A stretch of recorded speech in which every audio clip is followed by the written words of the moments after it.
Channel স্বপ্ন বন্ধুদের সাথে প্রজ্ঞা আবারও হাজির হলাম আর একটা নতুন ব্লগের সাথে।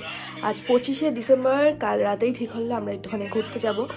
আমি যাব, ও যাবে, আর আমার এক ভাসুর আর যা যাবে।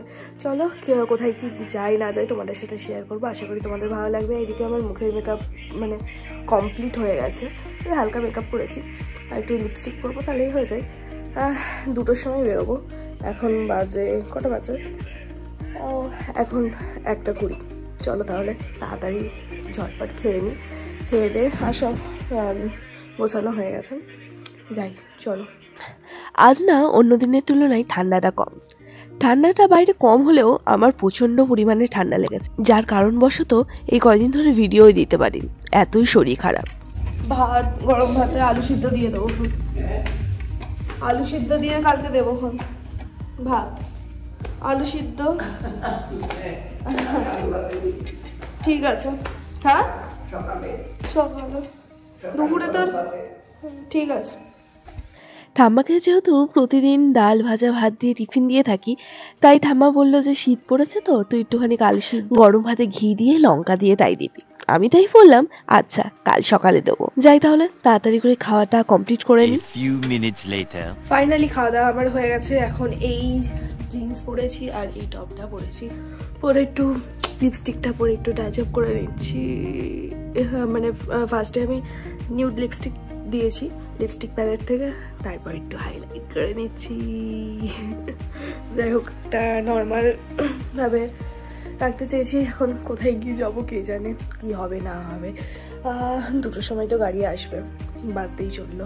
চলো, কিন্তু কানের পরবো কি পরবো না, কানের পরতে না একদম ভালো লাগে না, কেন জানি না, একদমই ভালো লাগে না, কানের পরতে ইচ্ছা করে না। যাই দেখি কি কানের পরি, না হলে কানের পরবো না। দেখা যাক, বেরিয়ে না হলে তোমাদের সাথে দেখা হচ্ছে, ঠিক আছে? তাড়াতাড়ি করে গুছিয়ে নিই, বাই। 2টোর সময় এদিকে বেরোনোর কথা, কাশিদা আসতে একটু দেরি করে ফেললো, 2:30 এখন বাজে। যাক, আধা ঘন্টা লেট করে যাচ্ছি। এদিকে কল্যাণদা, ওই যে সামনে দেখছো, এটা পুচকু, আর আমার যা, অর্থাৎ আমার মাসি শাশুড়ির ছেলে, বৌমা আর নাতি। তোমরা বলতে পারো আমরা আজকে 2 যা মিলে ঘুরতে যাচ্ছি সপরিবারে, 2টো ফ্যামিলি নিয়ে। যাক, আমরা তো রীতিমতন ফ্যামিলি নিয়ে বেরিয়ে পড়লাম। আর এই যে এটা হচ্ছে আমার যা, যে ছেলের পিছনে বকবক করছে, আর এইদিকে হচ্ছে আমার কর্তা, আর সামনে হচ্ছে আমার ভাসুর। দেখো, ব্যান্ডেল যাওয়ার পথে না এই জায়গাটা খুব সুন্দর লাগে, 2 দিকে গঙ্গা, মাঝখানে ব্রিজ, তাকাতে তাকাতেই বেশ রাস্তাটা চলে যায়। আর এখন বেশ রাস্তার কাজ হচ্ছে, যেখানে খারাপ সেখানে তো বলার কিছু নেই, আর যেখানে ভালো, উফ সত্যি মনে হচ্ছে এরকম রাস্তায় যেন চলতেই থাকি। দেখো, বলতে বলতে আমরা ব্যান্ডেলের রাস্তায় চলে এসেছি। ব্যান্ডেলের কিছু দূর আগে থেকেই গাড়ি বন্ধ, তাই এখানেই পার্কিং করলাম। পার্কিং করে তারপর হাঁটা শুরু। আজ ব্যান্ডেলে আসবো ঠিক করেছিলাম ঠিকই, কিন্তু রাস্তায় আস্তে আস্তে গুগল ম্যাপে দেখলাম যে আজকে নাকি ক্লোজ। তারপর রীতিমতন ভাবছিলাম আমরা এখানে আসবো কিনা, যদি বন্ধই থাকে। তারপর গেলাম, দেখি রাস্তায় না ভিড় দেখে একটু মনে শান্তি লাগলো। আমি ব্যান্ডেলে এসেছি অনেকবারই, তাও 25শে ডিসেম্বর বলে কথা, তাই কাছে পিঠে ব্যান্ডেলই শ্রেষ্ঠ জায়গা বলে মনে হলো, তাই চলে আসলাম। এখানে যাব, আর সামনে ইমামবাড়া আছে, ওখানে যাওয়ার ইচ্ছা আছে। চলো, এই ব্যান্ডেল চার্চটা হুগলি জেলার মধ্যেই অবস্থিত। এটা আমরা সাধারণত ব্যান্ডেল চার্চ নামে জানলেও এর নাকি আসল নাম the basilica of the Holi রোজারি। এটা নাকি ভারত তথা পশ্চিমবঙ্গের প্রাচীনতম খ্রিস্টান চার্চের মধ্যে একটি। এটি 1599 সালে প্রতিষ্ঠিত হলেও আওয়ার লেডি অফ দ্য রোজারিকেই উৎসর্গ করা হয়েছিল। যাক, এইদিকে আমি ব্যান্ডেল চার্চে ঢুকলেও ভিতরটা ছিল পুরোপুরি বন্ধ, কি আর করা যাবে। বাইরে থেকে দেখেই চলে আসলাম। হ্যাঁ, না না, একটা মন্দির আছে, ওখানে যদি যাই। ভাই যে চলে যায় ইমামবাড়ায় যাবো তো। ইমামবাড়া তখন কি বললো খোলা আছে? ইমামবাড়া কি বলে খোলা আছে? আর এদিকে দোকান। ইমামবাড়ায় হেঁটে যেতে প্রায় 20-25 মিনিট লাগবে, যেহেতু সময়ও কম, ওই জন্য আমরা টোটোই বেছে নিলাম। আজকের দিনে পার হেড 20 টাকা করে নিয়েছিল, আর যেহেতু গাড়ি ঢুকতে দেবে না ওই জন্য টোটোই বেস্ট। তাই আমরা তাড়াতাড়ি করে উঠে পড়লাম টোটোতে। দেখো এইদিকে পুরো লাইন দিয়ে টোটো। এখন যাবো আমরা ইমামবাড়া। সেটা আমরা আগে থেকে শুনেই নিয়েছি যে খোলা আছে কিনা। হ্যাঁ, এখানে বললো যে খোলা আছে, চলো তাহলে গিয়ে দেখি খোলা আছে কিনা। আমি ব্যান্ডেল চার্চেও এসেছি, ইমামবাড়ায় অনেক বছর আগে এসেছিলাম, ওই 2015-16 সালের দিকে এসেছিলাম কাকা ছোটমার সাথে। আর এইদিকে দেখো পুচকুটা কি সুন্দর বসে রয়েছে, আজকে ও না খুবই শান্তশিষ্ট। আমি কিন্তু এরকম শান্তশিষ্ট আগে ওর কখনো দেখিনি, বাড়িতে আসলে যা দুরন্ত করে বাপরে বাপ। আর এদিকে আমরা ইমামবাড়ায় চলে এসেছি, এখানেও দেখছি বেশ ভালোই ভিড় রয়েছে। চলো হাঁটতে থাকি, টোটোওয়ালা তো কিছু দূর আগেই ছেড়ে দিয়েছে। আর এখানে টিকিট কাউন্টার বসেছে, পার হেড 10 টাকা করে নিয়েছে, ওই জন্য আমরা রীতিমতন লাইন দেওয়া শুরু করে দিয়েছি। আর তোমাদের আগেই বলে রাখি, ইমামবাড়া আসলে সকাল 8টা থেকে বিকাল 5টা 5:30 পর্যন্ত খোলা থাকে, এরপরে আর নাকি ঢুকতে দেয় না। আমি গুগলের তথ্য অনুযায়ী জেনেছিলাম যে হুগলির এই ইমামবাড়াটা সূচনা হয়েছিল পারস্যের লবণ ব্যবসায়ী মোহাম্মদ আগা মোতাহারের সাথে, যিনি তার ভালো উপার্জনের অর্থ দিয়ে তার পরিবার এবং বেশ কয়েকজন চাকরের সাথে এই বসতি স্থাপন করেছিলেন। তিনি যে ভবনটি নির্মাণ করেছিল তা ছিল একতলা, যেখানে তিনি তার পরিবার আর চাকরদের সাথে থাকতেন। যাই হোক, মোহাম্মদ আগা মোতাহার যে বাড়িটি তৈরি করেছিলেন, যেখানে তিনি তার বাকি জীবনটা কাটানোর সিদ্ধান্ত নিয়েছিলেন, তার জন্য নাকি এই বাড়িটি পুরো উপযুক্ত ছিল না। তাই তিনি 1717 সালে আল্লাহর নামে ভবনটি উৎসর্গ করে দেন। পরবর্তীতে 1735 সালে তার জারমাতা মির্জা সালেহ উদ্দিন ভবনটি আরো সম্প্রসারণের কাজ শুরু করেন, আর নতুন সম্প্রসারণের নাম দেন তানজিয়াখানা। এই পুরনো ভবনটি আর নেই। আজ আমরা যে ভবনটিকে দেখছি এটি হচ্ছে ইমামবাড়া, যা কাঠামো ধ্বংসাবশেষের উপর নির্মিত হয়েছিল। দেখো এর মধ্যে কথা বলতে বলতে আমার এই চুড়িটা আটকে গেল। সামনে তো ঘুরে নিলাম, এখন যাব ওই উপরে যে ঘড়িটা দেখিয়েছিলাম ওর কাছে। 155 কি 165 আমার ঠিক জানা নেই, এতগুলো সিঁড়ির ওপরে। আসলে বাঁদিকে আছে ছেলেদের সিঁড়ি আর ডান দিকে আছে মেয়েদের সিঁড়ি, যেখানে আমি আর আমার যা যাচ্ছি, আর আমার কর্তামশাই আর আমার ভাসুর সহ চলে গেছে আর একটা সিঁড়ি। না ঘুরে পড়ে যায়, আগে থেকে বললো উঠতে পারবে আর আসতে পারলো না, এত ঘুর ঘুর তো আমি একাই যাচ্ছি। আসলে মাথা ঘোরার একটা কারণ আছে, এটা যেহেতু লম্বালম্বি আর সিঁড়িটা গেছে পুরো গোল করে ঘুরে, আমরা যাব ওই তোমরা দেখছো ওই উপরে, এরকম গোল করে ঘুরতে ঘুরতে অনেকের ওই জন্য মাথা ঘোরে। আসলে এখানে আমি আগেও একবার এসেছিলাম, আমি আর আমার কাকিমাই উঠতে পেরেছিলাম, আর কেউ উঠতে পারিনি। আসলে ওই মাথা ঘোরে তো ওই জন্য, আর কষ্টও হয়, এতগুলো সিঁড়ি তো। আর সিঁড়ি দিয়ে উঠতে উঠতে দেখতে পাবো এরকম ঘন্টা, যা ঘড়ির সাথে অ্যাটাচ করা আছে। এই ঘড়িটি নাকি 1852 সালে INR 11 721 খরচে কেনা হয়েছিল। ঘড়িটি দুটি ডায়াল সহ একটি দ্বিমুখী ঘড়ি এবং একটি ভবনের বাইরে এবং ভিতরের আঙিনা থেকেও দেখা যায়। আর ঘড়ির ডায়ালে লেখাগুলো নাকি পূর্ব আরবিক সংখ্যাসূচক লিপিতে। ফাইনালি এতগুলো সিঁড়ি উতরে পৌঁছে গেলাম শেষ পর্যায়ে। শেষ পর্যায়ে লাস্টের সিঁড়িগুলো একটু বড় বড় ছিল 4-5টা, আর বাদ বাকি ঠিকঠাক। আর এসেই দেখো এই যে পায়রার খোপের মতন একটা জানলা, মানে একটা না অনেকগুলোই জানলা, যেখান থেকে ভিউ দারুণ সুন্দর। এখানে একটাতে আছে ছাদের দৃশ্য, একটাতে আছে রেল লাইনের দৃশ্য। অনেকে উপরে এসে বলছে অত কিছু দেখার নেই, তোমাদের যদি মনে হয় তাহলে এসো। আর কারোর যদি মাথা ঘোরার রোগ থাকে আর এতগুলো সিঁড়ি পার করে আসাটাও তো কষ্টকর, সেরকম হলে স্কিপ করে যাও। অল্প বয়সী যারা রয়েছে তারা ট্রাই করে দেখতেই পারো। আর আসল যে ঘড়িটার সম্পর্কে কথা হচ্ছিল, এই ঘড়িটার যে চাবিটাই নাকি 2 জন বহন করতে হয়, আর ওই চাবিটার ওজনই প্রায় 20 কেজি। বাপরে বাপ। আর বিভিন্নভাবে 3টের ঘন্টা রয়েছে যা বিভিন্ন সময় বাজে। সবচেয়ে বড়র ওজন হচ্ছে 3200 কেজি, মাঝারি ঘন্টাটার ওজন প্রায় 1600 কেজি এবং সবচেয়ে ছোট ওজন হচ্ছে 1200 কেজি। আর দুটো ছোট ঘন্টা আছে যেটা 15 মিনিট অন্তর বাজে, আর সব থেকে বড় ঘন্টা আছে যেটা 1 ঘন্টা অন্তর বাজে। তোমাদের ভিউগুলো কেমন লাগলো অবশ্যই কমেন্টে জানিও, আর এখানে এসে থাকলে অবশ্যই তোমরা জানাবে। ফাইনালি দেখা কমপ্লিট। ও মাই গড, না আমার সবকিছু ইজি। ঠিক আছে, উঠতে বাপরে বাপ জীবন শেষ, নামটা দেখো। চলো তাহলে। সত্যি কোনো মানুষের মন রাখার থেকে শুরু করে মানুষের জীবনে চলার পথ পর্যন্ত উঠতে গেলেই সমস্যা। মানুষের মনের ব্যর্থ থেকে শুরু করে কাজের ব্যর্থ হতে বেশিক্ষণ সময় লাগে না, ঠিক সিঁড়ি দিয়ে নিচে নামার মতন। তারপর নিচে নেমে দেখি দেখো আগের তুলনায় খুবই ভিড়, আরো ভিড় বাড়ছে, কারণ 5টা প্রায় বাজতেই চললো। তাড়াতাড়ি করে বেরিয়ে আমরা কিনে নিলাম ডালের বড়া। ডালের বড়া খেতে কিন্তু বেশ ভালোই লাগে। কেমন ভালো? ডালের বড়া খেতে খেতে রীতিমতন প্ল্যান হচ্ছে আর কোথায় যাব। হ্যাঁ, আর কোথায় যাব।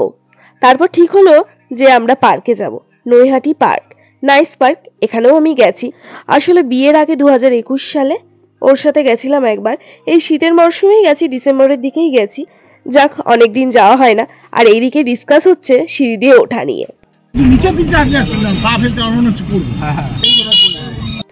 ইমামবাড়া থেকে টোটো করে আবার ব্যান্ডেলের সামনেই চলে আসলাম, কারণ ব্যান্ডেলের এখানে আমাদের গাড়ি রাখা। তারপর দেখতে পেলাম সবাই এই সূর্যমুখী ফুলটা মাথায় দিচ্ছে, হাতে দিচ্ছে। আমি ওর কাছে বায়না করলাম, কিনে দাও কিনে দাও। ও কিনে দিল, মাথায় পড়ার জন্য না, হাতে। অনেক কাজেই ব্যবহৃত হবে এটা। তারপর সন্ধ্যা হতে দেখো চার্চে কি সুন্দর লাইটিং করেছে, বেশ সুন্দরই লাগছে। আর চারিদিকে দেখো লোকজন ভর্তি। আর এইদিকে তো একজন হাল্ক না কি বলে ওটার মাস্ক পরেছে, এত হাসি লাগছিল, তাই ক্যামেরা বন্দিই করে নিলাম। চলো তাহলে পার্কে গিয়ে নেমে তোমাদের সাথে দেখা হচ্ছে। ফাইনালি নাইস পার্কে চলে আসলাম। 50 টাকা করে পার হেড টিকিটটা নেওয়া হয়ে গেছে। এখন চলো টিকিট দিয়ে অন্দর মহলে ঢুকি। ওয়াও, বাইরে থেকে তো খুব সুন্দর লাইটিং দেখা যাচ্ছে, ক্রিসমাস বলে কথা, লাইটিং তো হবেই। যাক, ভালোই হয়েছে। নাইস পার্কে আমি যখন আগে এসেছিলাম তখন দিন ছিল, মানে দিন ছিল বলতে দিনের বেলা এসেছিলাম, আর এখন রাত। রাতের লাইটিং এর উপভোগটাও বেশ ভালো, কিন্তু ফটো হয়তো ঠিকঠাক ভাবে তোলা যায় না ঠিকই, কিন্তু দেখতে বেশ সুন্দর লাগে। পার্কে ঢুকতেই দেখি একটা ছোট মতন স্টেজ করেছে, যেখানে সবাই নাচ করছে। যারা ঘুরতে এসেছিল ছোট বাচ্চারা তারাই নাচ করছে। আমার তো দেখে নাচ করতে ইচ্ছা করছিল, যেহেতু আমি বড় হয়ে গেছি, তাই ভাবলাম না, বড় হয়ে গেছি, বিয়েও হয়ে গেছে, আর নাচ টাচ করার দরকার নেই। এই গুহার মধ্যে ঢুকে পড়লাম। দেখো পুরো চারিদিক অন্ধকার। প্রথমে তো ঢুকতে গিয়ে ভালোই অন্ধকার ছিল। এখন গুহাটা অতিক্রম করব, অতিক্রম করেই ওই পারে পার্ক। আর আমরা লাইট বরাবর হাঁটতে থাকছি, দেখি কোন পারে নামি। আর দেখো কি সুন্দর লাইটিং। আমরা যেবার এসেছিলাম এরকম সুন্দর লাইটিং ছিল না, অবশ্য দিনের বেলাও এসেছিলাম তো, কিন্তু অপূর্ব সুন্দর লাগছে, বিভিন্ন রং বেরঙের লাইটিং দেওয়া।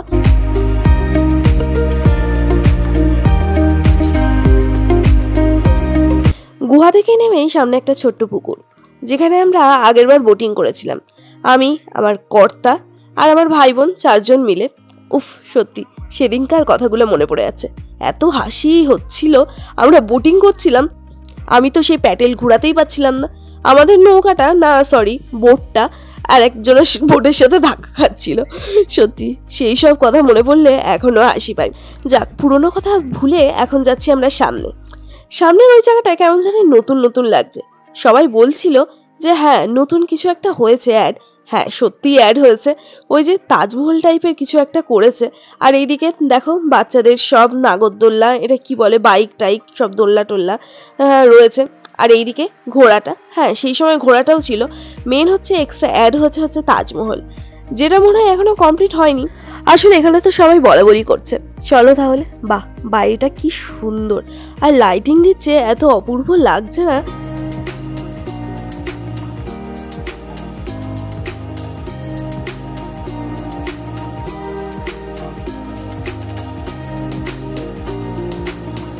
ফাইনালি চলে আসলাম তাজমহলের দিকে।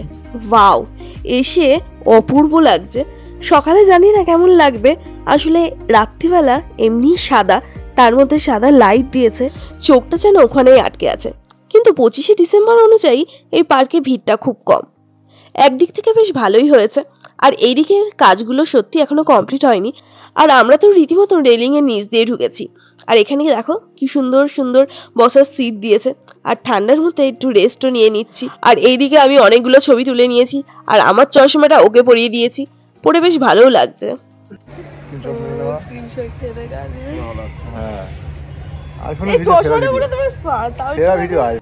এইদিকে যেহেতু ফটো অত ভালো আসেনি, ওই জন্য ভিডিও করছি। ও বলছে কি স্ক্রিনশট নিয়ে নি ওখানে, তাই একটু পোস্ট দিচ্ছিল। আর দেখো আকাশের চাঁদটা উঠেছে, কি দারুণ অপূর্ব। আর এখানে দেখছি প্রজাপতি টাইপের কটা স্ট্যাচু করেছে, আমি তো ফটফট করে ফটো তুলে নিয়েছি।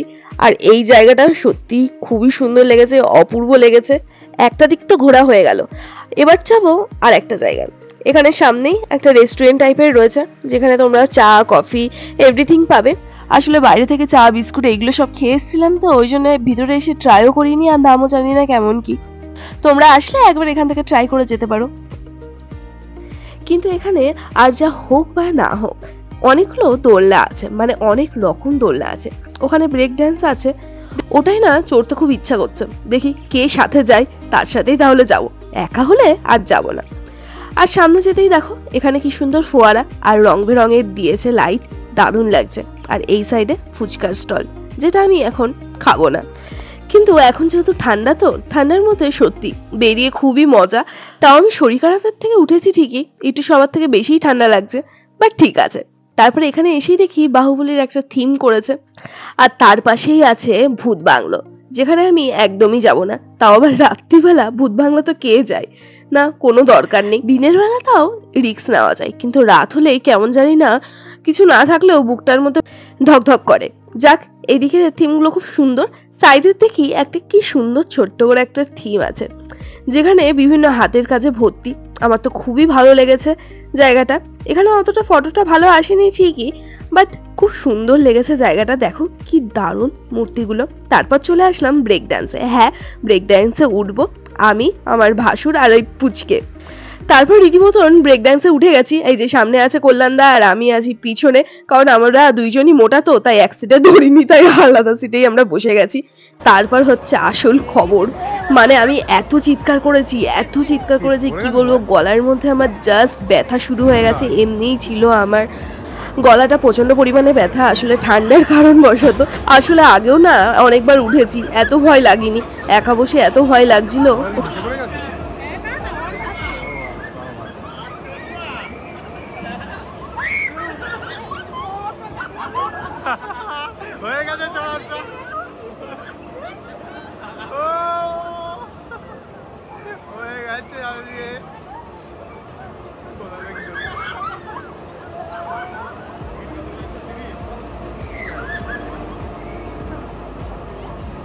তোমরা এখানে কারো চিৎকারই পাবে না, শুধু আমারই চিৎকার। লজ্জাও লাগছে, আবার ভয়ও লাগছে, কি বলবো।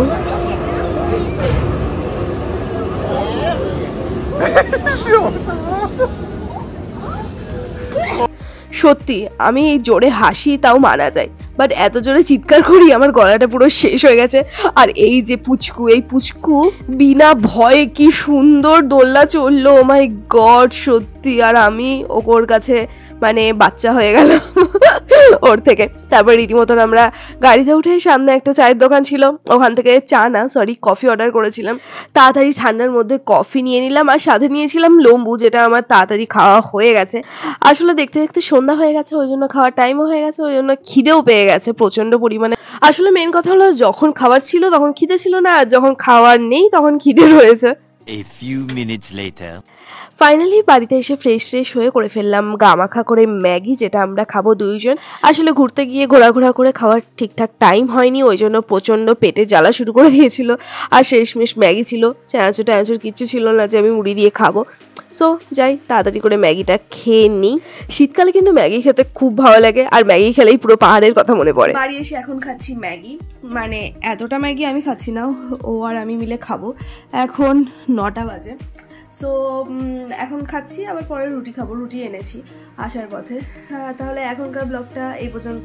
আশা করি তোমাদের ব্লগটা ভালো লেগেছে। ভালো না লাগলে দেখো না, ভালো লাগলে অবশ্যই লাইক কমেন্ট শেয়ার সাবস্ক্রাইব করতে ভুলবে না। ওকে, টাটা, বাই বাই, দেখা হচ্ছে নেক্সট কোনো ব্লগে খুব শীঘ্রই। বাই।